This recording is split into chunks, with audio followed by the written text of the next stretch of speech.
Hello, good morning and welcome. It is 10 o'clock exactly GMT on the 11th of March. Right, so this is Saturday the 11th of March and we'll start as ever with the Australian dollar, and I've got my little picture at the bottom. Feeling a bit better now, can face you all. Right, we'll start here.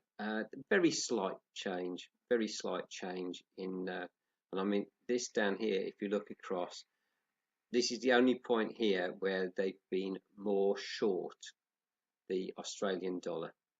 So this is fairly positive news for us. British pound. Yep. Right. So here we are on the commercials, and they are long the pound. That's quite a big step up there. So you can see that the pound here has shorted quite heavily over the last few weeks.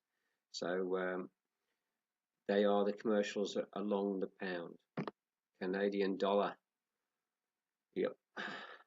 Well, the commercials are short that, but they're not as short as they were. The oil's fallen quite heavily this week. I think that may have increased. I think that may. We'll look to next week, but with the oil position, euro next. Right, they are not as long as they were. Right, this is quite a negative position because these people hedge, so they are always positive. They're always in this positive area above the zero line, right? So this is very positive up here, and when they get down here, this is quite short. Quite short. So at the moment, although it did increase slightly this week, they are short, quite heavily short the euro. Japanese yen. Yes, they have increased their long position on that. And there are some things that are quite interesting going on, which affects the yen, the dollar, and the Singapore. Yes, the Singapore dollar. We'll come to those in a minute. Swiss franc. Swiss franc. They are long it as ever.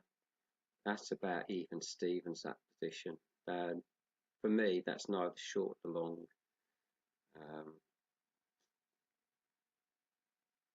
Yep, I wouldn't be going for anything with that.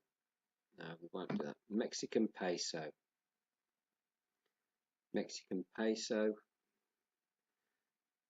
Now this is quite interesting because they have shorted again.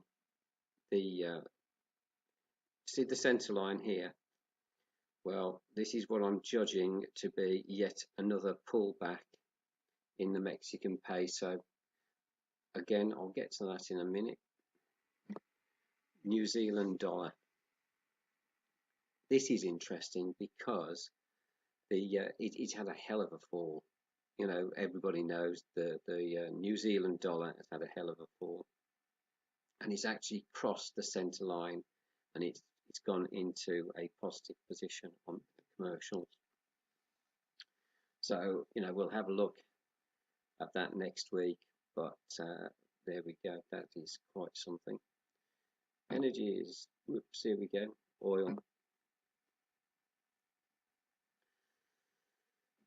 Oil.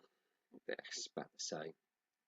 They are still short oil, heavily short oil. Metals. We'll look how they feel about silver. About the same. Heavily short, as heavily short silver as they have been forever. Like well, the last year anyway. So stocking this in. Stocks. Yes, now this is the one.